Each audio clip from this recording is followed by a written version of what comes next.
In this episode of the Anti-Library podcast, we will talk about German idealism and especially Hegel in relation to gut. And we have the philosopher Jane Dryden with us today, who is a professor of philosophy at Mount Allison University in New Brunswick, Canada.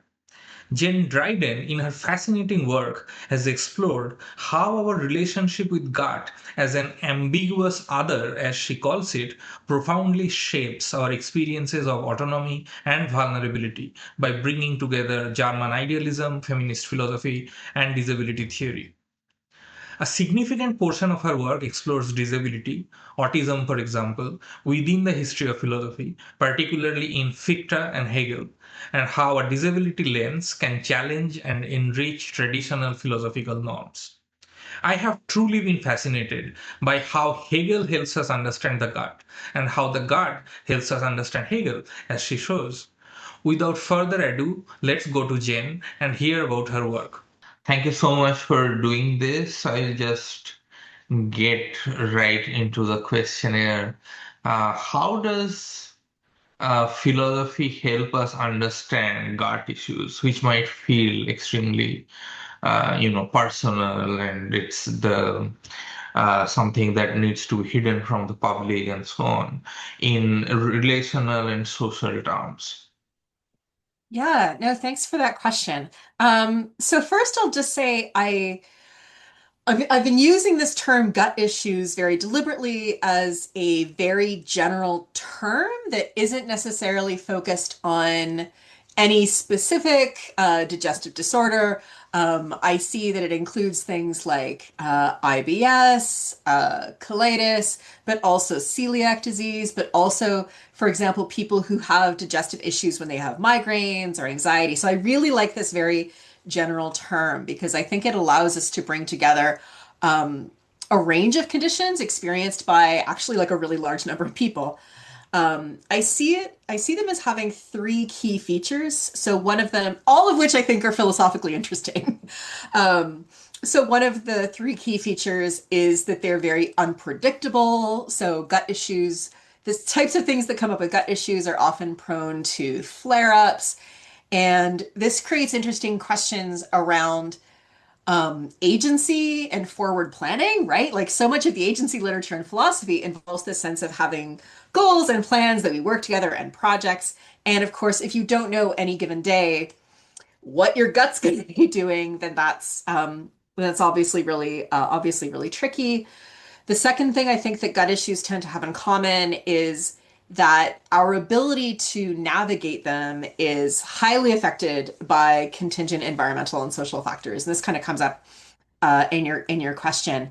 Um, we tend to think of gut issues just as these very kind of personal, these personal biological medical problems. But when we sort of dig into what it actually means to experience gut issues, we experience them in a social context in which the difference between having an environment that is friendly to Mhm. those gut issues versus one that is not doesn't just doesn't just sort of change the experience in terms of like, oh, was able to find a bathroom or not, but also given the intertwining of mood and gut and anxiety and gut, um, also changes even just the sheer the sheer biological processes themselves. So things like the access to safe and appropriate foods, access to bathrooms, the ability to have a job that allows us to have a regular sleep schedule, the ability to have friends who can help us navigate this. All of this can really very much shape the sort of texture of what otherwise seems like a very specific personal issue. So that's unpredictability, contingent environmental social factors. And then, ironically, given that second one I mentioned, what gut issues also have in common is that they're really hard to talk about, and we don't generally talk about them, which is why I always like when people ask me about them because I want to talk about it more.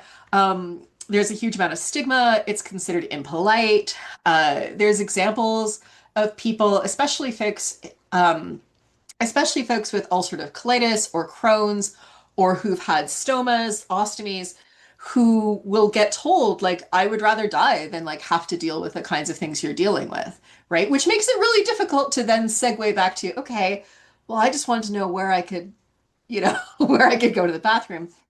So this difficulty in talking about it, I think, interacts with the fact that it's unpredictable and the fact that it's shaped by these environmental factors to really make it something that philosophy needs to pay more attention to. And I mean, whatever, everyone does. Um, because we actually have the potential to like improve things. My work on gut issues is really, really heavily steeped in disability theory, in philosophy of disability. Um, in particular, people like Alison Patsavis, who has an excellent article from 2014 called A Epistemology of Pain, in which she talks about her experiences with chronic pain, but also the larger social discourse around chronic pain. And she describes this as a kind of, and I'm quoting her, a corporeally infused cultural analysis of pain, in which she can excavate the felt experiences of cultural discourses, right? So we're not just doing the larger social analysis, we're not just doing phenomenology, but we're exploring this real interaction. And I think that's really valuable in the case of gut issues. I also really like the idea of bringing a disability lens to gut issues, which allows us to analyze what are all the things that are shaping the experience of gut issues. I like this idea of bringing a disability lens to it because not everyone with gut issues necessarily identifies as having a disability or being disabled. I did a series of interviews with people in 2019 and 2020. It was my first time as a philosopher talking to people and doing qualitative research. It was really fun. I would recommend theorists to experiment with qualitative research. It's amazing what people will tell you. And very few of the people I talked to sort of wanted to label what they were experiencing as disability. And it's very contingent, obviously, on different definitions of disability, different models. And I was like, well, I'm not here to tell you what you should call your experience. But if we use a disability lens, we can draw on the things that disability theory tells us to look for. We can draw on the analyses that disability theory invites us to do, to point to these social and relational factors of the gut. Um, and yeah, I think that there's been lots of work lately on, for example, microbiome therapies for various gut issues, and in particular around like gut issues and mood. And I think a broader attention to the social and relational factors that affect it, which philosophy is in a good position to do, would be really, really helpful. And then as well, similarly, the sort of task of taking on the that stigma, that social objection, right? Particularly in terms of the perceived connection between gut issues and a loss of dignity. I think as soon as dignity comes up in any discourse, like it's important for philosophers and theorists to be involved to really, really unpack that and to unpack people's knee-jerk associations of gut issues and any kind of loss of dignity. Yeah, that's really great. I would definitely look into the article that you referred. It kind of reminds me of, so I work on malaria and cholera epidemics and their kind of influence on literature in South Asian literature from the 19th century. So a lot of these epidemics and famines that happen due to, which are part of the whole colonial experience, they decisively shape also gut issues. So it kind of becomes part of the everyday life that people have bad gut, and it's like in a way where it's not something exceptional or something individualistic. It's almost part of the people's lives who live there. So how these things kind of shift uh, from place to place and depending on all these long-term historical factors that really fascinate me as well. So I'll move into the next question. Uh, which is how do we understand Hegel better if we take into account the gut, and how Hegel, on the other hand, help us understand the gut as you call it the ambiguous other. So yeah, I have tried to read Phenomenology of Spirit at some point, like a lot of people does who are interested in critical theory. But this is such a fascinating connection, and I'm really excited. Yeah, thanks. So, I worked on Hegel as part of my PhD. Hegel showed up in my dissertation. It was all very sort of straightforward stuff on Hegel. And then shortly after I got tenure, um, there was a conference, a meeting of the Canadian Society for Women in Philosophy with a theme around feminism and food and eating, and I was just like, well, I really don't have anything to send to that. Like, and then and then I remembered that in the Philosophy of Nature, which is this, so Hegel's Encyclopedia of the Philosophical Sciences has three parts: the philosophy of logic, philosophy of nature, and philosophy of spirit. So in the philosophy of nature, he talks about digestion. And in that discussion about digestion, he makes a couple of side comments about how even when we take something in, so for Hegel, digestion is sort of figured as a form of assimilation, right? It's probably not surprising, right? So we take it in, but it still leaves these remnants. The assimilation is never complete. And one of the examples that he gives of how this assimilation is never complete is the way that our urine will often smell funny or different or distinctive after we eat asparagus. And I really enjoy I really enjoy this example because everyone thinks of Hegel as, this super abstract systematic thinker. And then here, nestled in this sort of the center of his encyclopedia, is this comment about asparagus pea. And so I gave a paper on that, talking about this sort of unassimilated remnant, right? And what this might do in terms of our thinking about what Hegel has to say about assimilation in general. Um, and the paper went well, and then I sort of developed this into a little bit more work on Hegel and digestion. And it's sort of funny you mention the phenomenology of spirit, because in the the phenomenology of spirit, what a strange book. um, but a lot of the tradition as it comes through French philosophy and French phenomenology and French theory focuses on the section of the phenomenology of spirit, of the lord and bondsman, also translated master slave, right? This hostile interaction between two in the battle to the death. Um, and so this is often the focus. But within the larger context of Hegel's work as a whole, so much of Hegel's interest is on how we have this reconciliation of difference, right? How we have, two very different things that kind of get drawn in together for mutual transformation. Um, and Hegel in the Encyclopedia Logic, describes freedom itself as, quote, being at home with oneself in one's other, right? He doesn't want sharp divisions. So much of his philosophy is sort of criticizing sharp dualisms and sort of pointing to this. And so this sort of discussion of digestion that one would normally think is like the pinnacle paradigmatic example of a totalizing system shutting down all otherness, right?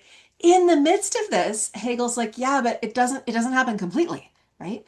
Even just aside from the asparagus pea example, like we have feces, right? That shows that we haven't, and in that, I'm not trying to get sort of, too too blunt here, but it's not all assimilated, right? Um, and so we have these lingering remnants, um, that I find just really interesting. There's even a quote in the philosophy of spirit, sorry, in the philosophy of nature, where Hegel says, "In feces we find, quote, the greater part of the food unchanged." Um, Wonder sometimes, how much Hegel is studying this. Um, and so there's this real kind of tension that we find in Hegel's discussion of digestion, because also he frames digestion in really emotive terms.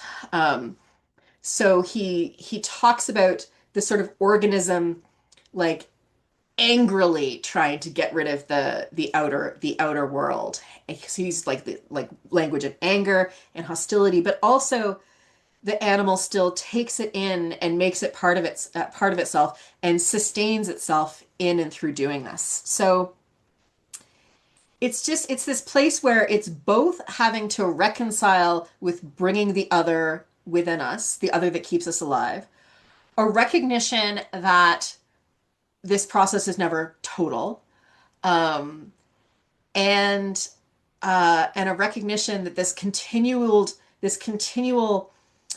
sort of mediation of self and other, this deep intertwining of self and other, is central to animal life, and so also central to human life. So I think it's a really interesting way into looking at Hegel's system more generally. It shifts. I mean, whatever. We should look at all the things. I don't want to say only look at this and never look at, the phenomenology of spirit or whatever else. Um, but it's important to think of this as a way into looking at what's he doing more broadly in his system. How does this play alongside the more social engagements of reconciliation that he sees? Um, so it's useful in that way. And then so that's the sort of like this as understanding Hegel part. And then as part of the Hegel helping us understand digestion, I think it's really just to draw our continued attention to how very weird digestion is. And we and we take it completely for granted until that point at which it doesn't go well. Um, so Drew later in his book The Absent Body talks about how we frequently think of digestion as this completely silent process within us. But of course it isn't silent. We have all sorts of like stomach gurgles, like we can kind of feel where food goes. There's this temporal gap between when we eat the food and when we kind of feel it moving through our system and then when it continues its journey all the way out. Sometimes if we have gut issues, it can be hard to pinpoint exactly which food caused it because of that temporal gap. So Hegel is one of several philosophers who draw our attention to this really interesting process that's so central to our living, right? That can be so deeply disruptive of our plans when it doesn't go well. And yeah, so I think there's lots of ways into digestion, but Hegel's one of the ways that even in the midst of this very abstract systematizing system, we have this focus suddenly on our animal, on our animality and its relation with the external. Mhm. Yeah, it's really interesting because I mean, I read an article somewhere. It's called Petrarch on Reading, which talks about the parallel between digestion and assimilation in the sense of assimilation of previous poets or Mhm. ideas. But I find it fascinating how much more embodied Hegel's reflection on food and gut is, as you were talking about. It's very like he's not using food just as a metaphor to advance an idea. It's very much thinking of the bodily processes. So, how is this idea kind of similar to or different from? You have already mentioned the word abjection. So, how Mhm. is it different from the Kristevan idea of abjection or, its corollary in anthropology, where Mary Douglas talks about this idea of the waste or dirt as this boundary of the self or something that we kind of it's like an inclusive exclusion where you need to kind of include it, but then this is not part of me. So how I see already some parallels, but could you talk a little more on how and because it's talking about also the body, I mean, probably not a porosity of the body, but nevertheless, the body has a sort of relational kind of association with something which is coming from the outside, which is food. So how does Hegel or Hegel's ideas kind of differ from or are similar to all this? Yeah. People always want to ask me about Kristeva and objection in here, and I'm always like, I need to do that at some point really, really carefully and in detail. So this is going to be the slightly half-baked version. And I invite any Kristeva scholars who listen to your podcast to correct me or add to this or anything. Um, so I think there's some real similarities. Like Hegel's description of the sort of animal wanting to sort of angrily cast out that which is other, like through the excretion process, like is described in really emotive terms. That's that sort of sounds like the sort of the casting out of the abject, um, uh, and then kind of following how that sort of relationship works in and through some of the rest of one's development, I think, um, and through various sort of cultural norms and expectations, I think is also something that a person could play with Hegel. So that part all sort of seems like, yes, we're kind of like there's it's not sort of an accident that in lots and lots of different places we have sort of strong cultural desires to sort of get rid of that like ugh, smelly stuff. So I think it's not a surprise to sort of see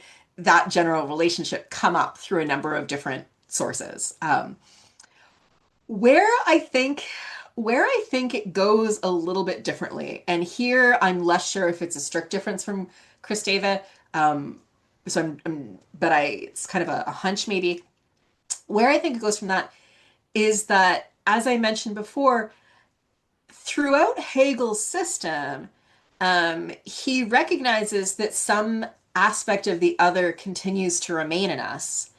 And as I sort of said before, right, freedom is this, being at home with oneself and the other. Like the more in the rest of Hegel's system, kind of maturity at the individual level, maturity at the species level is associated with um, a reconciliation of that which is other rather than earlier phases of the system, which are the sort of hostile pushing away.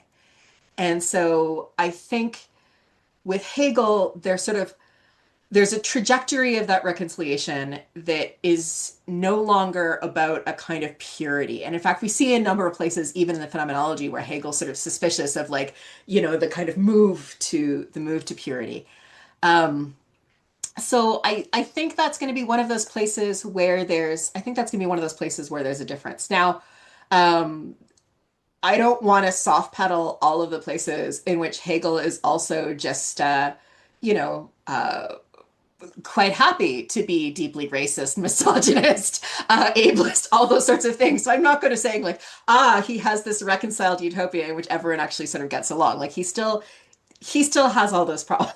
He clearly does. Um, but like that interest in, what happens as we sort of make our peace and have that relationship with that which we've always thought is other that shows up in parts of Hegel's system. I think that gives some theoretical hints of ways in which we could play with Hegel's ideas. Um, I gave a paper once on a posthumanism conference on Hegel, in which I say like Hegel, like listen, Hegel's not a posthumanist. That would be weirdly anachronistic to say. But one of the things we get from Hegel is this understanding that our concepts develop in and through history. Like as humans go through the experience of of how we are living together in a world, our concepts themselves change. And I think that a lot of the sort of provocations of human and nature that come through, for example, posthumanism and elsewhere, um, I think they could be useful for sort of Hegelian inspired moves to continue to push this along. And if that were the case, that relationship, that's sort of very abject when we're thinking about feces, um, it starts to be less hostile, right? It starts to be more open. I mean, that would be a kind of Hegelian move as opposed to Hegel's move. I hope that made sense. Yeah, yeah, it really does. And so I have like a stray question, which is I know that as you explain that Hegel kind of moves through history. He talks about how these concepts change and mutate across specific historical interrelations and so on.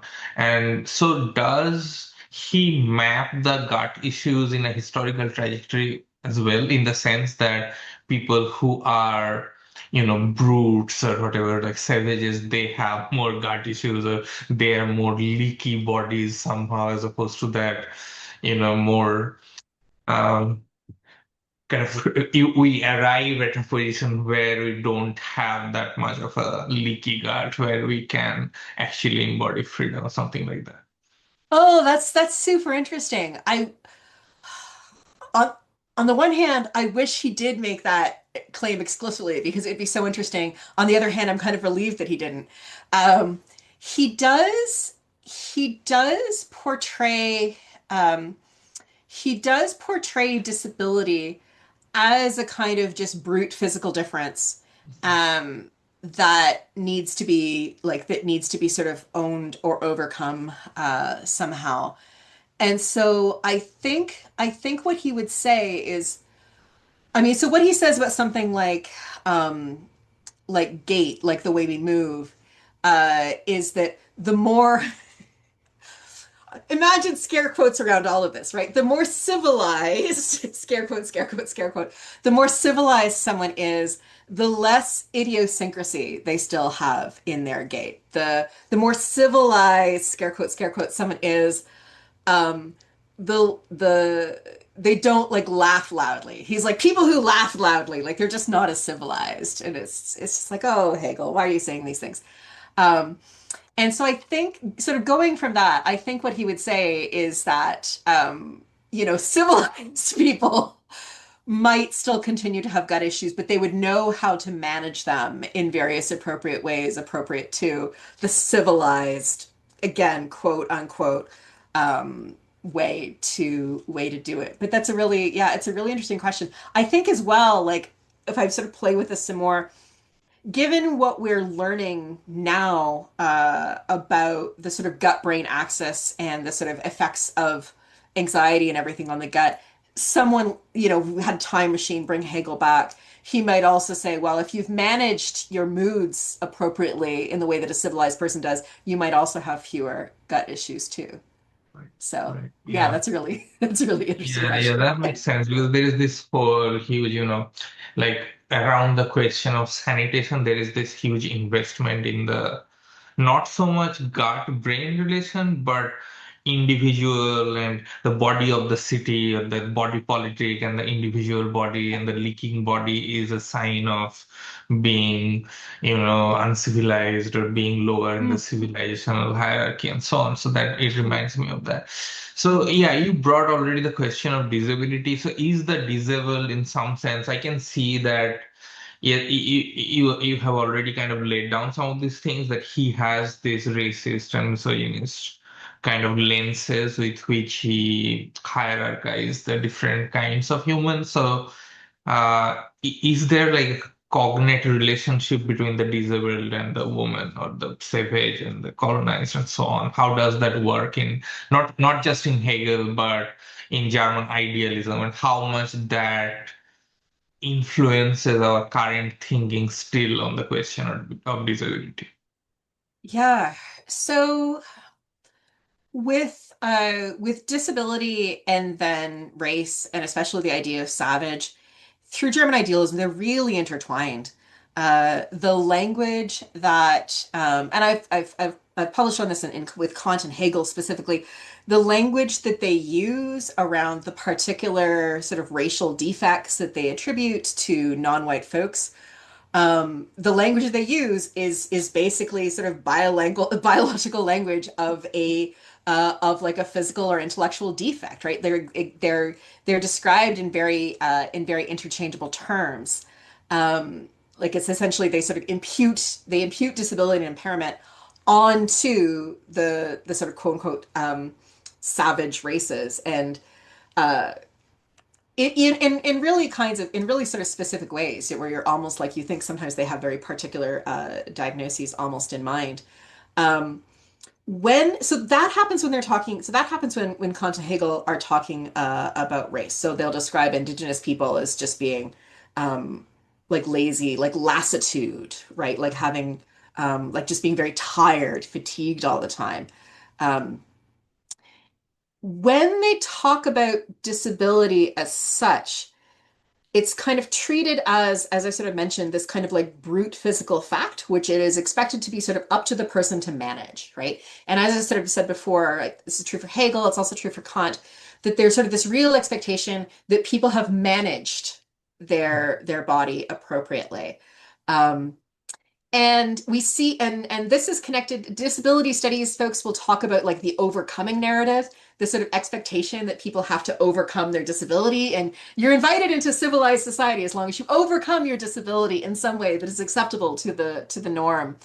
And we see this. So, and this overcoming narrative, it overshadows a lot of individual instances that Kant or Hegel might talk about particular disabilities, which are not necessarily bad. So there's this interesting section from Kant's Anthropology from a pragmatic point of view, where he sort of contrasts. I'll just sort of quote because I pulled the quote up. There's like it's a rich text. Kant writes, one sees many blind people who are talkative, sociable, and cheerful at the dinner table, right? So Kant is sort of like, like blind people are lovely. You can talk with them at the dinner table. And then he goes on, but it's difficult to find someone who has lost his hearing, who is not annoyed, distrustful, and dissatisfied in a social gathering. In the faces of his table companions, he sees all kinds of expressions of affect, or at least of interest, but he wears himself out in vain guessing at their meaning, and thus in the midst of a social gathering, he's condemned to solitude. And so Kant is basically saying, yeah, these deaf folks, like they're just grumpy all the time because they feel left out. But what's really interesting is that Kant doesn't then move from that to saying, and therefore we have an imperfect duty to try to bring them into our discussions better, right? In the way that one would expect with Kant. Kant, when he's talking about things like, um, he has these discussions when he's talking about pedagogy, where he says it's good to raise children with a sort of sense of, equality and an understanding that people sort of class isn't necessarily fixed forever, right? That people could be equal. But we don't see similar moves when it comes to disability, right? It's kind of expected to be up to the particular deaf person to conform, right? To overcome. There's a side angle with both Kant and Hegel that I really want people to look into at some point, since I haven't done it yet, and I don't know if I have the knowledge to, but someone should. There's this really interesting continued intertwining between disability and reason and language, um, in which so Kant rails on the deaf person for not having a good time in conversation, but then also specifically disparages sign language. Like Kant says, sign language does not permit genuine reasoning because it's too picture oriented, and so you can't have abstraction with pictures. And then Hegel, meanwhile, says a really parallel thing, but it's with respect to Chinese writing. You can't have properly abstract thought with Chinese writing. And so here we have, through German idealism, this sort of sense that because language has to take a particular form, right? That therefore, neither Chinese people or deaf people are capable of abstract reasoning. And there's this really interesting intertwining of like what from their kind of Eurocentric position they expect language and reason to look like in the midst of what are ostensibly universalist philosophical projects. But it's connected to the sense of expecting for disabled people that you somehow manage to conduct yourself appropriately. You can be part of civilization if you overcome your disability. If you are a racialized other, well, you probably can't overcome that, right? But but it's still within the scope of what is this that you are trying to overcome, and you're only welcome to civilization if you can. Again, that's kind of what we find in the text. Um, I mean, I still work with both Kant and Hegel, so I think there's ways of using their ideas that are, sort of generative of better things.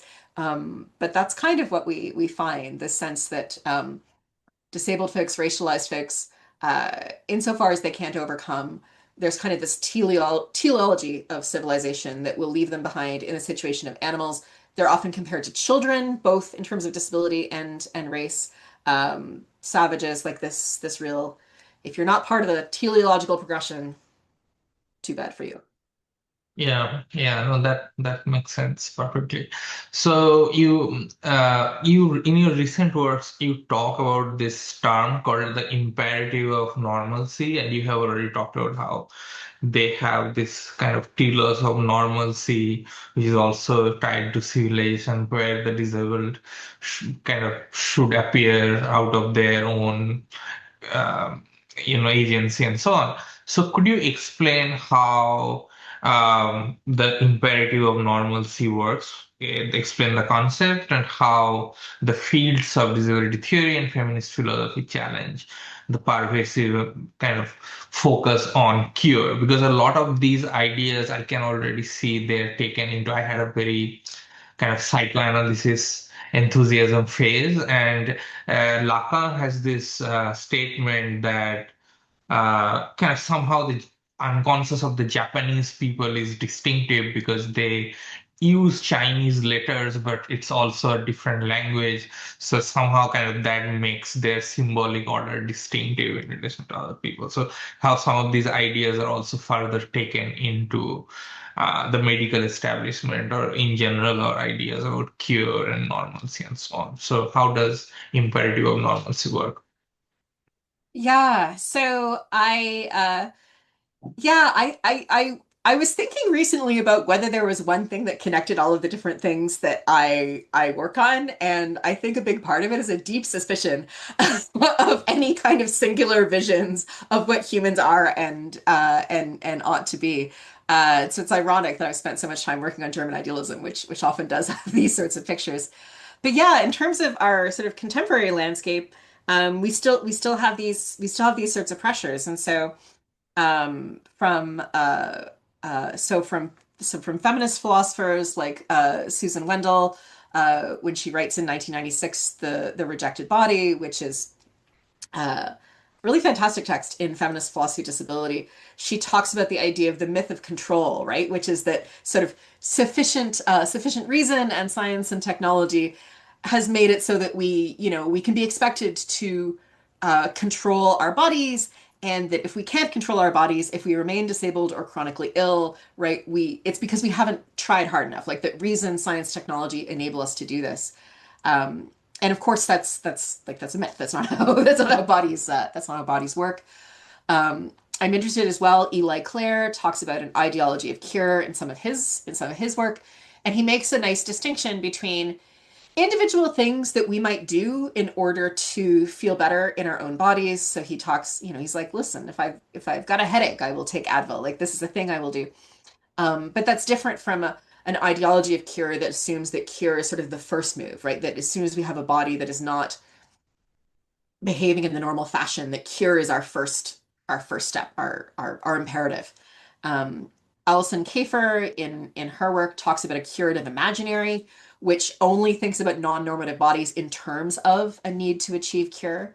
So we get a lot of analyses through feminist philosophy, through philosophy of disability, of ableism, and I think a really good way of thinking about ableism.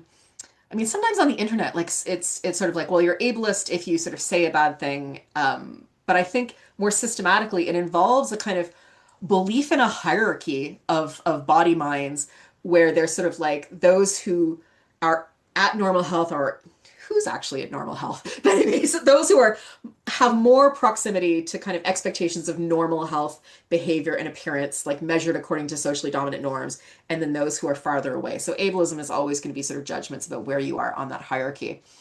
And then at the same time, there's all this neat work in sociology on healthism. So Robert Crawford's 1980 article on healthism, and then more recent work that really draws out this idea of an individual responsibility for health within our health system. And so healthism then has, this individual responsibility to maintain quote unquote normal health as an individual's primary responsibility. Health is heavily moralized. And and I found that these discussions of healthism and ableism uh, are not quite as intertwined as they ought to be, given what they're about.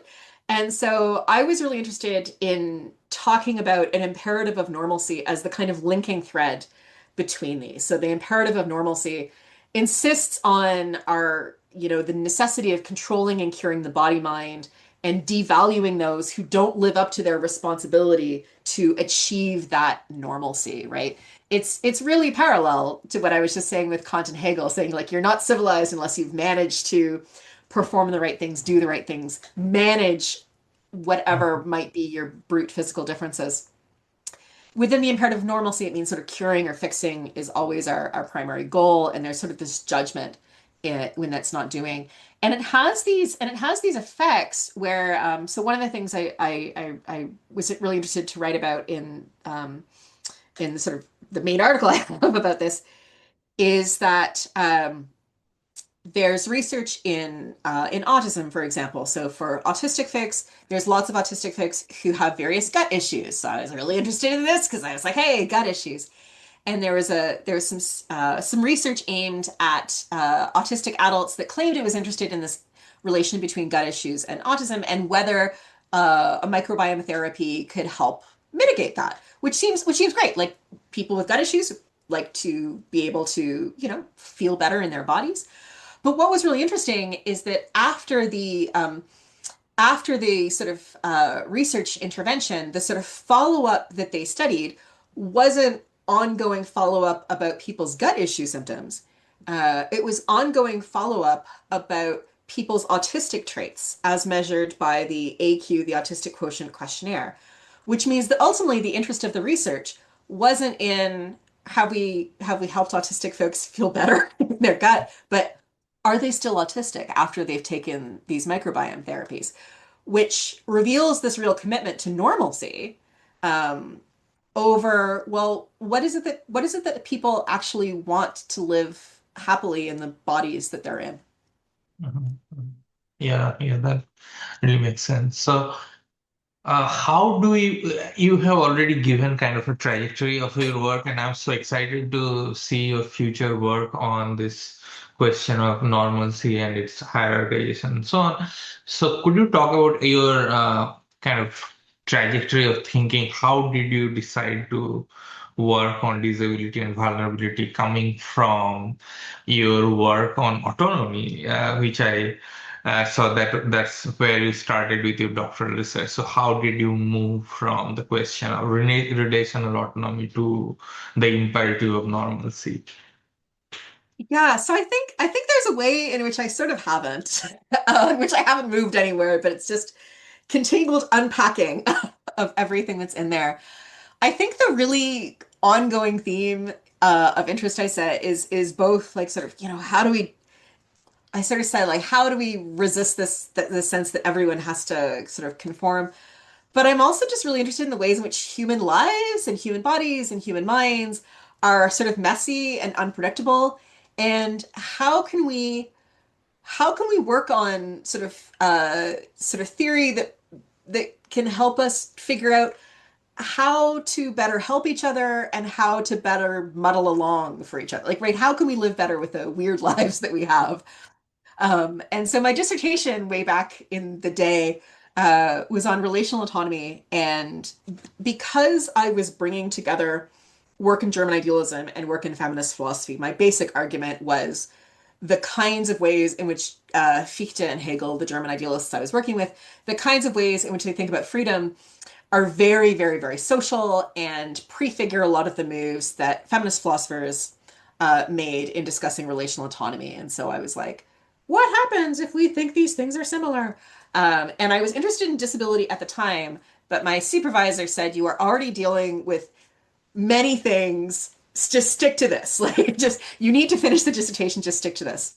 Yeah. Um, and then early after my dissertation, I got really interested in the early German Romantics and their work on organicism and organic states and the kind of connections of metaphors of illness and assumptions about ill people. And I got really, really interested in that, but I wasn't really sure what I wanted to do with it, other than just to say, this is interesting.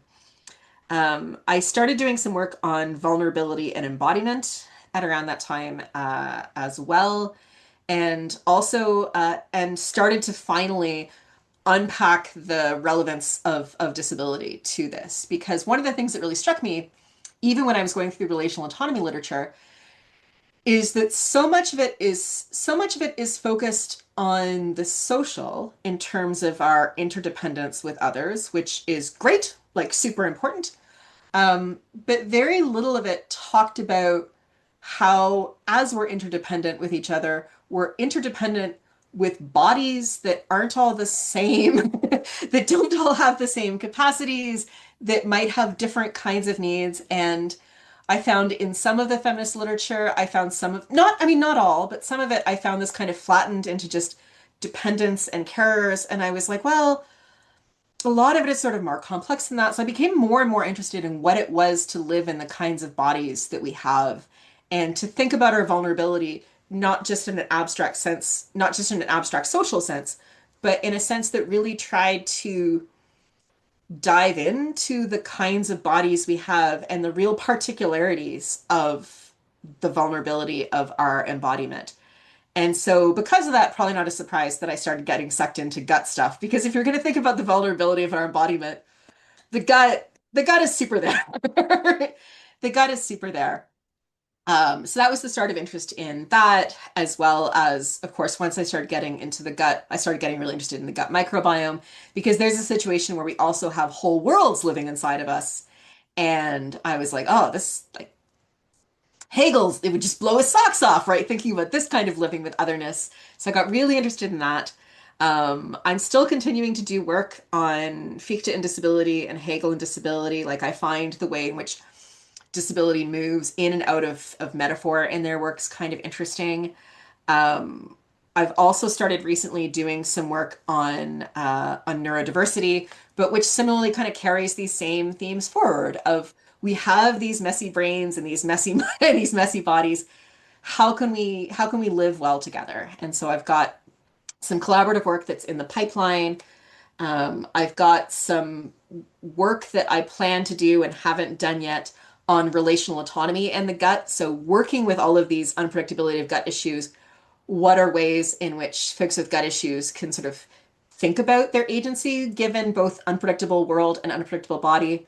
Um, and I have a contract for a book on Hegel and feminism from the Cambridge Element series, which I'm saying out loud because it'll force me to finish it. So that is under contract, and I'm looking forward to writing it. And I think the difficulty with writing it is going to be figuring out what not to include because there's so much there. So yeah, I think I just keep coming back to this. Like things are messy, but we have to figure out the reason I keep coming back to autonomy, you know, it's even though it's a really fraught term in lots of ways, is that I think it really is meaningful to us to sort of plot out our own path somehow.